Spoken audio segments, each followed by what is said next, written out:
জাহান্নামের আগুন থেকে বাঁচাও। বলে এই কথা কেন আল্লাহ তাআলা বললেন?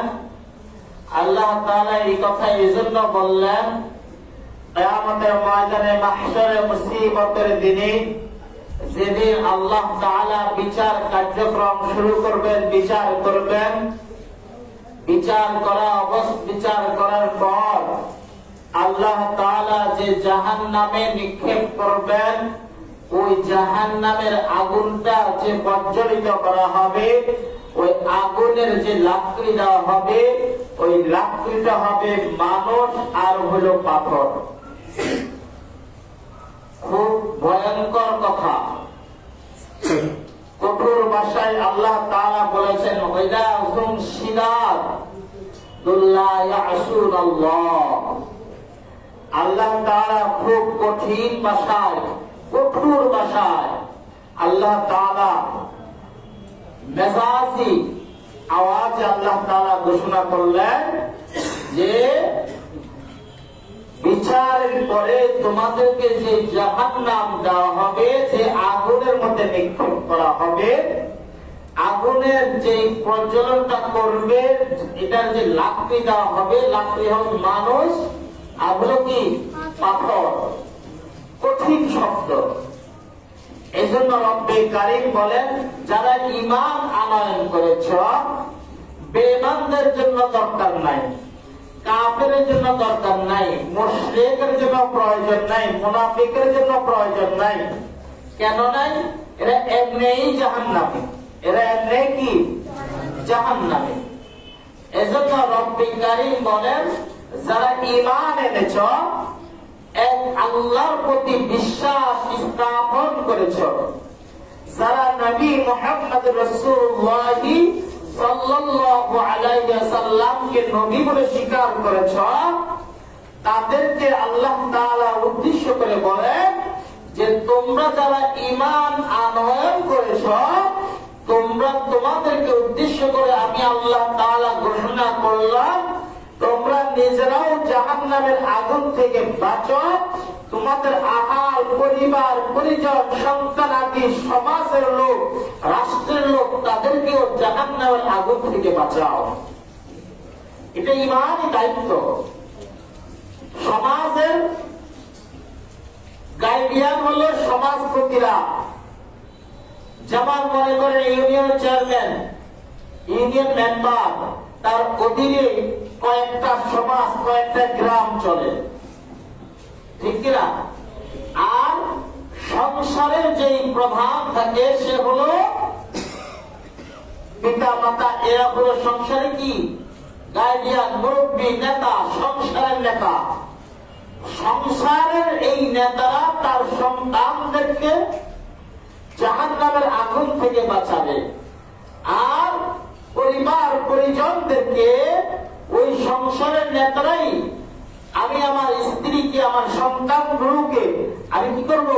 জাহান্নামের আগুন থেকে বাঁচানোর জন্য চেষ্টা করব। কেননা আল্লাহ তাআলা বললেন, তোমার পরিবার পরিজন সকলকে তুমি জাহান্নামের আগুন থেকে বাঁচাবা। তার কারণ হলো জাহান্নামের আগুনটা খুবই ভয়াবহ, খুবই ভয়াবহ আগুন হবে। তোমরা কি মনে করেছো দুনিয়াবি এই আগুন? না, দুনিয়াবি আগুন না। দুনিয়াবি এই আগুন থেকেও 70,000 গুণ বেশি তাপের আগুন হবে জাহান্নামের আগুন। দুনিয়াবি যে আগুন, ক্ষুদ্র একটা মোমবাতির আগুনের মধ্যে 1 সেকেন্ড বা 2 সেকেন্ড হাতের আঙ্গুলটা ধরে রাখা যায় না। মেজের কাঠি যখন আপনি প্রজ্বলিত করেন, জ্বালিয়ে দেন, মেজের কাঠির যে আগুনটা যখন হাতের লোকের কিনারায় লেগে যায়, এই আগুনের তাপ সহ্য করতে পারে না, তাড়াতাড়ি আগুন হাত থেকে ফেলে দেয়। আল্লাহ তাআলা বলে, হে পৃথিবীর মানব মণ্ডলী, তোমরা যারা ঈমান আনয়ন করেছ, দুনিয়াবি আগুনকে তোমরা ফেন তামাশা করে ফেলে দিলা, কিন্তু মনে রাখতে হবে জাহান্নামের আগুনটা খুবই ভয়াবহ হবে, খুবই কঠিন হবে, খুবই ভয়াবহ আগুন হবে। যে আগুনের লাকড়ি দেওয়া হবে, কারীম সূরা আসরের মধ্যে ঘোষণা করেন, ওয়াল আসরি ইন্নাল ইনসানা লাফি খুসর। আল্লাহ তাআলা ঘোষণা করেন, পৃথিবীর মানবমণ্ডলী, আমি রব্বুল আলামিন সময়ের কসম করলাম, সময়ের শপথ করলাম।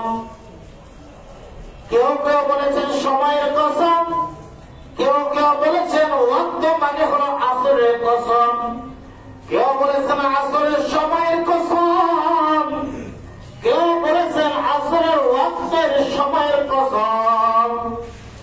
আল্লাহ তাআলা এই সময়ের ওয়াক্তের কসম করে বলেন, শপথ করে বলেন, পৃথিবীর মানবমণ্ডলী, ইন্নাল ইনসানা লাফি খুসর। নিশ্চয় মানুষ, ইনসান মানে হলো কে? মানুষ। সব মানুষ ক্ষতির মধ্যে রয়েছে। কিসের মধ্যে রয়েছে? ক্ষতির মধ্যে রয়েছে। তবে ওই ব্যক্তিরা ক্ষতির মধ্যে নাই, ইল্লাল্লাযীনা আমানু ওয়া আমিলুস সালিহাত, যারা আমল সালিহাত করেছে, আমল করেছে, হকের পথে ছিল, হকের পথে আছে, ওয়া তাওয়াসাউ বিল হক ওয়া তাওয়াসাউ বিস সবর, যারা সবর করেছে, হকের মধ্যে আছে, আমল সালিহাত করেছে, এরা ব্যতীত বাকি সবাই ক্ষতির মধ্যে। এজন্য আল্লাহ তাআলা সূরা তাহরিমের মধ্যে বলেন, পৃথিবীর মানবমণ্ডলী, ইয়া আইয়ুহাল্লাযীনা আমানু কু আনফুসাকুম ওয়া আহলিকুম নারা ওয়াকুদুহা আন-নাস ওয়াল হিজারাতু আলাইহা মালাইকাতুন গিলাযুন শিদাদুন লা ইয়াসুনাল্লাহা মা ইউমারুন। রব্বুল আলামিন বলেন, তোমার পরিবার পরিজনকে জাহান্নামের আগুন থেকে বাঁচাও, নিজেও জাহান্নামের আগুন থেকে বাঁচাও। কেননা জাহান্নামের আগুনটা খুবই কঠিন, খুবই ভয়াবহ। জাহান্নামের আগুনটা এত শক্তিশালী হবে, দুনিয়াবি আগুনের মতো মনে করা যাবে না, দুনিয়াবি আগুনের মতো মনে করা যাবে না, খুবই ভয়াবহ হবে। যারা আল্লাহর কথা অমান্য করেছে, আল্লাহর আদেশগুলো পালন করে নাই, যারা আল্লাহ পাকের কথাগুলো অমান্য করলো, আল্লাহ তাআলা বলেন, পৃথিবীর মানবমণ্ডলী, এরাই হলো জাহান্নামের যাত্রী হবে, এরাই জাহান্নামের যাত্রী হবে। আমার ভাইরা, আল্লাহ তাআলা 7 নম্বর আয়াতে কারিমার মধ্যে বলেন, ইয়া আইয়ুহাল্লাযীনা কাফারু লা তা'তাযিরুল ইয়াওম ইন্নামা তুজজাউনা মা কুনতুম তা'মালুন। হে কাফেররা, আজকের দিনে কোনো বাহানাই চলবে না, আজকের দিনে কোনো বাহানাই চলবে না। বেঈমান মুশরিকদেরকে উদ্দেশ্য করে আল্লাহ বলেন, আজকের দিনে কোনো বাহানাই নেই, কোনো বাহানাই চলবে না, কোন তকবীর চলবে না।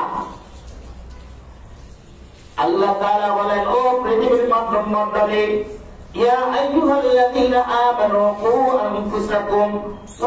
আনফুসাকুম ওয়া আহলিকুম নারা, তোমরা নিজেরা জাহান্নামের আগুন থেকে বাঁচাও, ওয়াল হিজারাতু আলাইহা মালাইকাতুন গিলায, জাহান্নামে খুবই কঠিন ভয়াবহ অবস্থা হবে।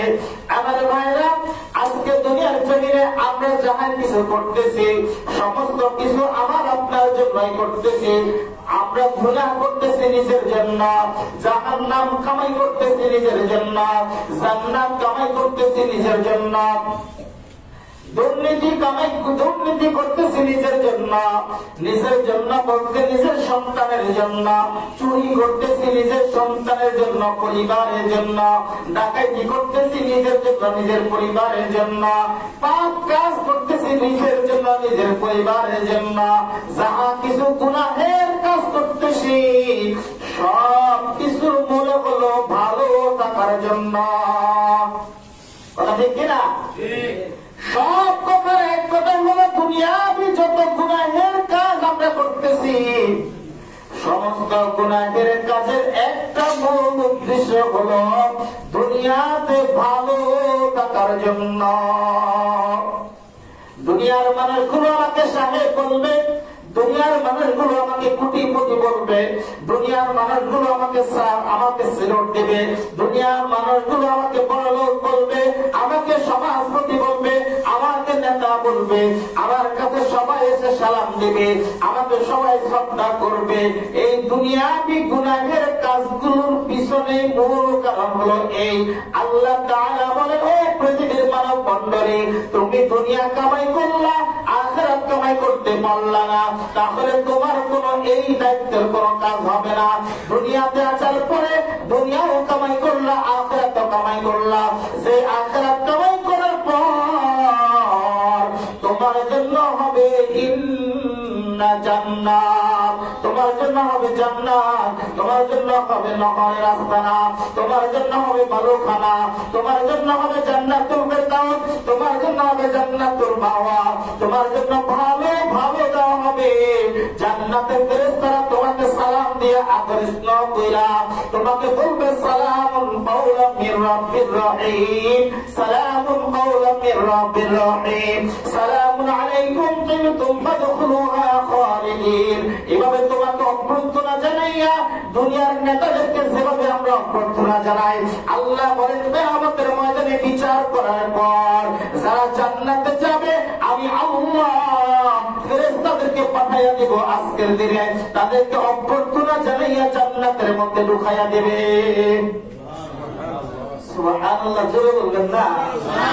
কি সুন্দর ঘোষণা আল্লাহ তাআলা ঘোষণা করলেন, পৃথিবীর মানব মণ্ডলী, তুমি যদি দুনিয়াতে আইসা আখিরাত কামাই করতে পারলা, আখিরাত কামাই করার কারণে তুমি যখন বিচার কার্যক্রম সমাপ্ত হয়ে যাওয়ার পরে তুমি যখন জান্নাতে হয়ে যাবে, ভাই আল্লাহ বলেন তোমাকে শান্তির বার্তা দিয়া অভ্যর্থনা জানাইয়া তোমাকে বলা হবে, আসো আসো জান্নাতের মধ্যে চলে আসো। তোমাকে বলা হবে, আজকের দিনে তুমি কি চাও, তুমি কি খাইতে চাও, তোমার কাছে কোনটা ভালো লাগে কোনটা ভালো লাগে না। তুমি শুধু মুখ দিয়ে আনার কথা, মুখ দিয়ে আনাও রাখবে না, তুমি জবানের মধ্যে আনা রাখবে না, মনে চাইছে এইটা যখন তোমার মনের মধ্যে আসবে, আল্লাহ বলেন ফেরেশতারা আমার বান্দার মনে চাওয়ার সাথে সাথে আমার বান্দাকে জান্নাতের ভালো খাবারটা তার মুখের মধ্যে দিয়ে দেবা। এত সুন্দর ঘোষণা শুইটা যদি কেউ সুবহানাল্লাহ মুখ দিয়ে না বাইর করে, তার মতো কৃপা কেউ আছে? আল্লাহ তাআলা ঘোষণা করলেন, এই হলো জান্নাতের লোকদের অবস্থা। আর যাদেরকে জাহান্নামে দিবে, বিচার কার্যক্রম শেষ হয়ে যাওয়ার পর যখন আমি আপনি জাহান্নামে হয়ে যাব রে ভাই, আল্লাহ তাআলা বলেন, ও ফেরেশতারা শিদাদুল্লাহ ইয়াসুনাল্লাহ মা আমারহুম ওয়া ইয়াফআলুনা মা ইউমারুন। এই ফেরেশতারা তোমাদেরকে যা আদেশ করা হয়েছে এই আদেশের বিপরীতে কোনো প্রকারে তদবির করবা না, কোনো কথা চলবে না। ওই সমস্ত জাহান্নামীগুলোকে টেনে হিঁচড়ে এদেরকে ধাক্কা দিয়ে জাহান্নামের মধ্যে ফেলে দাও, এদের কোনো তদবির চলবে না। এমন একটা জাহান্নামের মধ্যে ফেলে দিবা যে জাহান্নামের তলদেশের নহরটা হবে খুব বৃষ্টি, খুব ভয়াবহ অবস্থা। এমন আগুনের মধ্যে নিক্ষেপ করবা যে আগুনের অবস্থা হবে খুবই ভয়াবহ। দুনিয়ার আগুন থেকে 70,000 গুণ বেশি তাপের আগুন হবে।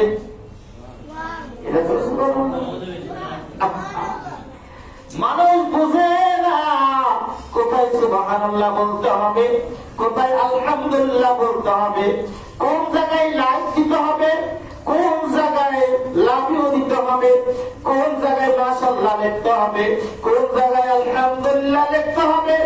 মানুষ মারা যাওয়ার পরে ফেসবুকের মধ্যে লিখে দেয় আমার অমুক জন মারা গেছে, এখানে লাফিয়ে দিতে পারো, লিখে দেয় মাশাআল্লাহ, লিখে দেয় আমিন। আরে ভাই, এখানে আপনি বলতে হবে ইন্না লিল্লাহি ওয়া ইন্না ইলাইহি রাজিউন। যদি জান্নাতে যাওয়ার কথা শুনাও সুবহানাল্লাহ হয়, জাহান্নামে যাওয়ার উচিত সুবহানাল্লাহ হবে। আমার ভাইরা, যুবক ভাইরা, আমার পর্দার অন্তরের ভাইরা, বোনেরা শুনে রাখো, আমরা নামাজ কাজা করি, গুনাহের কাজ করি, পাপ কাজ করি, আমরা চুরি করি, দুর্নীতি করি, ডাকাতি করি, অপরকে চুরি মেরা দিই, টেন্ডারবাজি করি, চাঁদাবাজি করি, সমস্ত কিছু করি, একমাত্র এই গুনাহের কাজটা করি কি জন্য বলেন তো? সংসার, সংসার, সংসার। সন্তানকে ভালো রাখতে হবে, ভালো থাকতে হবে, ভালো মানের কাপড় পরতে হবে, ভালো খাট পালন কিনতে হবে। অমুক ভালো কাজ, অমুকে ভালো খাটের মধ্যে আছে, আমি কেন ভালো খাটের মধ্যে থাকতে পারবো না? অমুকের সন্তানটাকে ভালো স্কুলে পড়ায়, ভালো কলেজে পড়ায়, আমার সন্তানটাকে কেন পড়াতে পারবো না? এ ভাই, এই সন্তানকে ভালো কাজের মধ্যে, আপনার সন্তানকে ভালো ভিআইপি স্কুলে পড়ানোর জন্য আপনি ডাকাতি করলেন, অপরের পেটে ছুরি মাইরা তার থেকে টাকা আদায় করলেন, সন্ত্রাসী করলেন, চুরি করলেন, দুর্নীতি করলেন, ডাকাতি করলেন, সমস্ত কিছু করলেন এই সন্তানের জন্য, বউয়ের জন্য, স্ত্রীর জন্য, মা বাবার জন্য, আমার পরিবারের জন্য, পরিবার পরিজনের জন্য, শ্বশুর বাড়িতে ভালো থাকার জন্য। স্বামী দুলাই ভাই গুলো সামনে চলে আসবে, দুলা ভাই শালীকে বলবে পাপ্পু কেমন আছো, এই কথা বইলা বোন রে কেমন আছো, এই কথা বইলা দুলা ভাই একটা সারপ্রাইজ দিবে, দুলা ভাইকে শালী বলবে একটু পাইছি দুলা ভাই, এই কথা বলবে। বড় মাছটা, বড় বড় মাছটা শ্বশুর বাড়িতে নিয়ে যাব, শ্বশুর শাশুড়ি বলবে পাইছি আমার জামাই। আর স্ত্রীকে স্বর্ণ গয়না, লাখ টাকা দিয়ে স্বর্ণ গয়না কিনে দিব, কানের দুল থেকে নাকের ফুল থেকে গলার চেন পর্যন্ত এমন ভাবে সাজাইয়া দিব, যেই সাজের কারণে পাশের মহিলা বলবে ওর জামাইটাই তো ঠিক আছে, এই কথা বলবে। আর ওই মহিলাটা নিজের মধ্যে অহংকার চলে আসবে। কিন্তু তার স্ত্রী একদিন জিজ্ঞাসা করলো না, ওগো প্রাণের স্বামী, রাত্রে বেলা একসাথে একই বিছানায় ঘুমায়, বলো তো আমার কাছে সত্য কথাটা বলো, তুমি যে আজকের দিনে 1.5 ভরি স্বর্ণ, ভালো মানের 22 গ্রেডের স্বর্ণ আমার জন্য নিয়ে আসলা, ছেলেটার জন্য 2 লক্ষ টাকা খরচ করলা, বিবাহের মধ্যে 23 লক্ষ 50 লক্ষ টাকা খরচ করলা, বিবাহ বার্ষিকী পালন করলা, জন্মদিন পালন করলা, বলো বলো বলো বলো, তুমি এত লক্ষ লক্ষ টাকা কোন জায়গায় পাইছ? কি করো তুমি? আমার কাছে সত্য কথা বলো। বলেন এমন সতী নারী আমাদের সমাজে আসেনি? আছে? লক্ষ নারীর মধ্যে যদি আপনি ঢুকাইতে চান, হয়তো বা 10 জন নারী পাবেন, তবে ওই 10 জন নারীর মধ্যে দেখা যায় ওলামায়ে কিরামদের স্ত্রীগুলির মধ্যে পাওয়া যায়। কথা ঠিক কিনা? আর দায়িকাটা বেনামাজি যুবক বিবাহ করার পর 50 লক্ষ টাকা দেন মহর দিয়া, 10 লক্ষ টাকা বিবাহের মধ্যে কাবিন দিয়া, আর 50 লক্ষ টাকা বিবাহের মধ্যে খরচ কইরা বিবাহ করে বাসর করে বউ নিয়ে আসছে, বউর কাবিনের মহারানার হত্যা আদায় করে নাই। কিন্তু বউ জিজ্ঞাসা করলো না, ও প্রাণের স্বামী, আজকেই তো তোমার সাথে আমার প্রথম দেখা, বলো তো তুমি আমার কাছে আজকের প্রথম দিনে সত্য কথা বলো, 50 লক্ষ টাকা যে তুমি খরচ করলা, বলো বলো বলো তুমি এই টাকা কোন জায়গা থেকে আনছ? কোন মহিলা এই কথা বলে না, সন্তানও বলবে না, মাও বলবে না, বাবাও বলবে না, আমার পরিবার পরিজন যাদেরকে খাওয়াইলাম এরা কেউ বলবে না। যখন ঈদ চলে আসলো, ঈদের সময় তখন লাখ লাখ টাকা বাজার করে নিয়ে আসলাম ঢাকা রাজধানীর নিউ মার্কেট, নীলক্ষেত থেকে, ভালো ভালো মার্কেট গুলো, গাউসুল আজম থেকে, উত্তরা থেকে, ধানমন্ডি, ভালো ভালো মার্কেট থেকে, সুপার মার্কেট থেকে ভালো জামা কাপড় কিনা নিয়ে আসলেন। স্ত্রী, পরিবার, সন্তান, মা বাবা একবার জিজ্ঞেস করলো না, বাবাও জিজ্ঞেস করলো না, ও সন্তান এই টাকা তুই কোন জায়গা থেকে আনলে? মাও জিজ্ঞাসা করলো না, এরে বাবা তুমি এই টাকা কোন জায়গা থেকে আনলা? স্ত্রী জিজ্ঞাসা করলো না, ওরে প্রাণের স্বামী এই টাকা তুমি কোন জায়গা থেকে আনলা? সন্তান জিজ্ঞাসা করলো না, আব্বা এত টাকা দিয়ে জামা কাপড় কিনা দিলা তুমি, এই টাকা কোন জায়গা থেকে? আল্লাহ। পাশের বাড়ির সন্তানগুলো তো 50 টাকা দিয়ে একটা জামা কিনতে পারে নাই, তুমি বলো এই টাকা কোন জায়গা থেকে? আল্লাহ। সন্তানও জিজ্ঞাসা করবে না, স্ত্রীও জিজ্ঞাসা করবে না, পাড়া প্রতিবেশীদেরকে জামা কাপড় দিলেন, জাকাতের টাকা আদায় করলেন, লক্ষ টাকা খরচ করলেন, ওরাও জিজ্ঞাসা করলো না। আল্লাহ তাআলা বললেন, ও পৃথিবীর মানব মণ্ডলী, তোমার দুটা চক্ষু বন্ধ করে একবার চিন্তা করো, তুমি যাদের জন্য এত কিছুর আয়োজন করলা, চক্ষু বন্ধ করে ভাই সবাই দুইটা একটু চক্ষুটা বন্ধ করে চিন্তা করেন, এই টাকাটা যে খরচ করলেন, এই টাকার জবাব আমার স্ত্রী দিবে না, আমার সন্তান দিবে না, আমার বাবাও দিবে না, আমার মাও দিবে না, আমার প্রতিবেশীও দিবে না, একমাত্র জবাব কে দিবে? চিল্লাই করেন, কে দিবে? কে দিবে? আরো জোরে করেন, কে দিবে? আমি নিজে দেওয়া লাগবে? যারা বলেন না, মনে করেন আপনার স্ত্রী আপনার হিসাব দিবে, কবরে আপনার স্ত্রী হিসাব দিবে, সন্তান দিবে, তাহলে চিল্লাই বলেন হিসাবটা কে দিবে? আমার বলেন কে দিবে? আমার নিজের হিসাবটা আমার নিজের দেওয়া লাগবে রে ভাই। চুরি করতেছেন, নিজের হিসাব নিজে দেওয়া লাগবে। ডাকাতি করতেছেন, নিজের হিসাব নিজে দেওয়া লাগবে। দুর্নীতি করতেছেন, নিজের হিসাব নিজে দেওয়া লাগবে। টেন্ডারবাজি করতেছেন, নিজের হিসাব নিজে দেওয়া লাগবে। দুর্নীতি কইরা রাষ্ট্রীয় ক্ষমতা যাইয়া লক্ষ কোটি টাকা আপনি নষ্ট করতেছেন, চুরি করতেছেন, নেতাগিরি দেখাচ্ছেন, সমস্ত হিসাব নিজের হিসাবটাকে নিজেই দেওয়া লাগবে নাকি সন্তান দিয়া দিবে? সরে করেন, কে দিবে? আজকের ফজরের নামাজ যারা পড়ে নাই, ফজরের নামাজ হিসাবটা কি আমার স্ত্রী দিয়া দিবে? আরো জোরে বলেন, স্ত্রী দিবে। গতকাল জোহরের নামাজে পড়ি নাই, কেন পড়ি নাই? কামাই রুচির মধ্যে ছিলাম, কামাই করতেছিলাম সংসারকে উন্নত করার জন্য, সন্তানকে ভালো রাখার জন্য। আল্লাহ বলেন, বান্দা দুটা চক্ষু একবার বন্ধ করে চিন্তা করা, এই চক্ষুটা বন্ধ করে চিন্তা করা, গতকাল তুমি সংসারের জন্য জোহরের নামাজ কাজা করেছো, নামাজ পড়ে নাই, এই হিসাবটা কি তোমার সংসারে তোমার স্ত্রী দিয়ে দিবে? দিবে?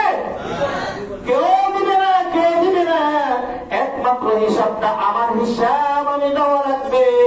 2,80,00,000 বছর জাহান্নামে যখন আমাদেরকে ফেলে দিবে, ওই সময় স্ত্রী যাইয়া বলবে না, ও আমার আল্লাহ, আপনি আপনার ফেরেশতাদেরকে বলে দেন আমার আব্বাকে জাহান্নামে না দিয়া জান্নাতে দিয়া দেন, কারণ 2,80,00,000 বছর জাহান্নামের আগুনটা আমাকে দিয়া দেন। এই 2,80,00,000 বছর আমার সন্তান কি নিবে দায়িত্ব? আরে বুঝেরা কথা, আমার সন্তান আপনার সন্তান এক ওয়াক্ত নামাজের 2,80,00,000 বছর জাহান্নামের দায়িত্ব নিবে? নেবে না। যে স্ত্রীর সাথে 40 বছর 60 বছর সংসার করলাম, স্ত্রী একবারে বলবে না, ওগো প্রাণের স্বামী, তুমি তো সব কিছু করছো আমার জন্য, তুমি আমাকে ভালোবাসো, তুমি আমাকে আই লাভ ইউ বলেছ, তুমি আমাকে সব কিছু দিয়েছ, তুমি কোটি কোটি টাকা আমার পিছনে খরচ করেছ, আমার পিছনে তুমি আমাকে রেস্টুরেন্টে নিয়া ভালো ভালো বিএপি খাওয়াটা, গরুর গোস্ত দিয়া, ছাগলের গোস্ত দিয়া ভালোভাবে একবারে ফার্স্ট খাওয়ানোর জন্য আবার তুমি আমাকে ভালো রেস্টুরেন্টে নিয়ে আসবে, আজকের দিনে তুমি জাহান্নামে যাচ্ছ, আমার তো সহ্য হয় না।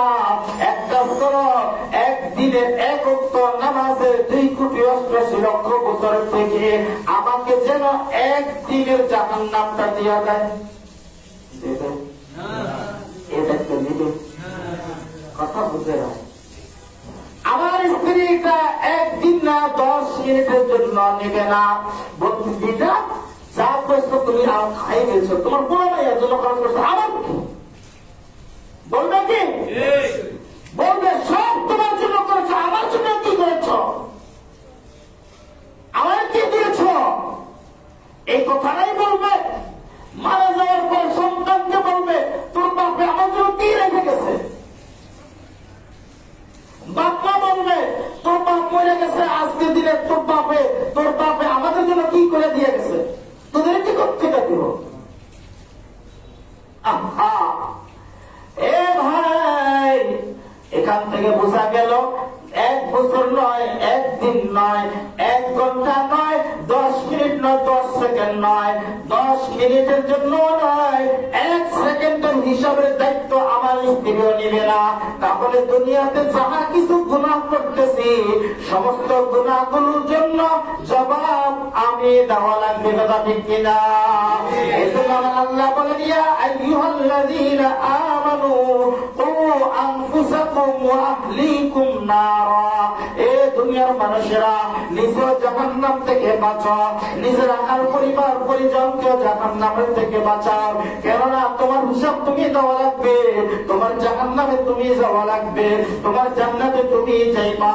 অতএব কারণে দুনিয়াতে থাকা অবস্থায় সমস্ত গুনাহগুলোকে মাফ করার জন্য একটাই সুযোগ, সেই সুযোগটা হলো 5 ওয়াক্ত নামাজে আল্লাহর কাছে বলা, রব্বানা আতিনা ফিদ দুনিয়া হাসানাতাও ওয়া ফিল আখিরাতি হাসানা ওয়া কিনা আযাবান নার।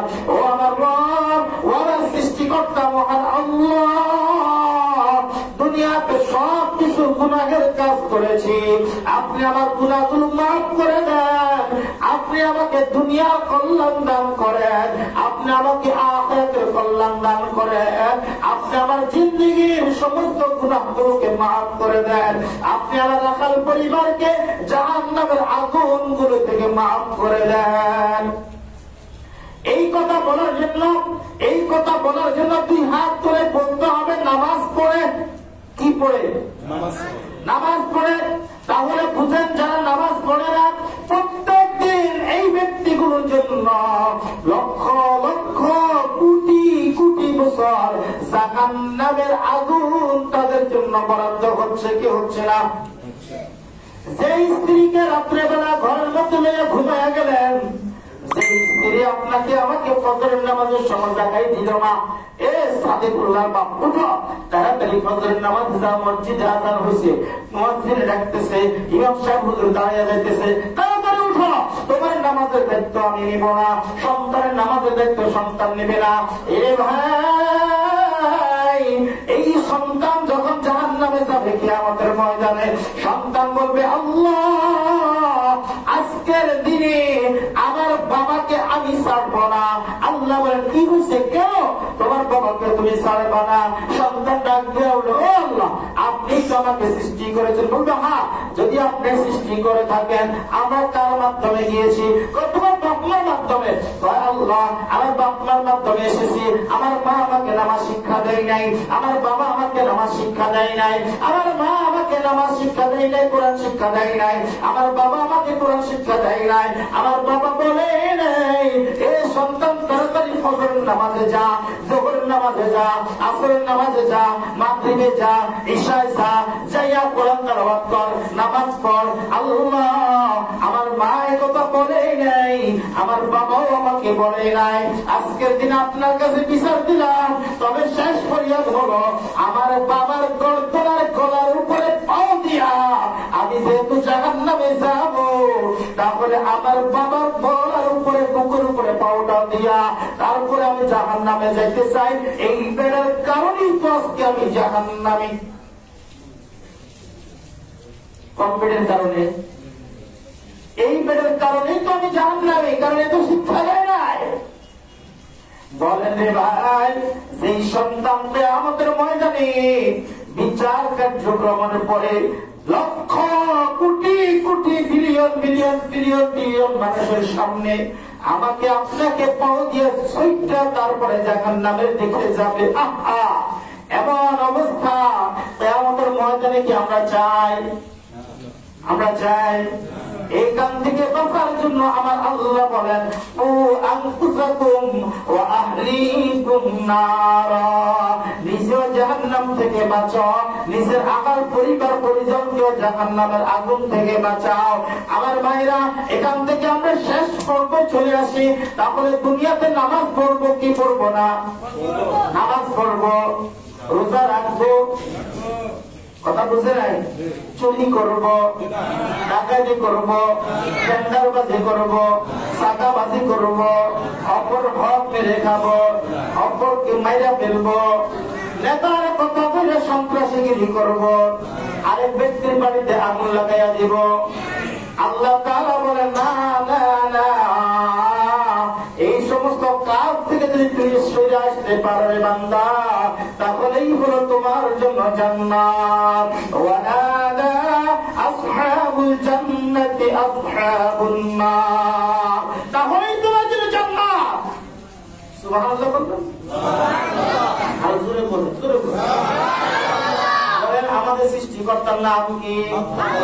আরো জোরে বলেন সৃষ্টিকর্তার নাম কি? আরো জোরে বলেন, এই কোন আওয়াজ নাই, জোরে বলেন সৃষ্টিকর্তার নাম কি? আমরা মৃত্যুর পর যেতে হবে কার কাছে? দুনিয়াতে থাকা অবস্থায় ইবাদত করতে হবে কার? নামাজ কার? কোরআন কার? সব কিছু কার? আমি কার? আপনারা কার? আজকে নামাজে আসার হুকুম কার? আসরের নামাজ পড়ার জন্য হুকুম কার?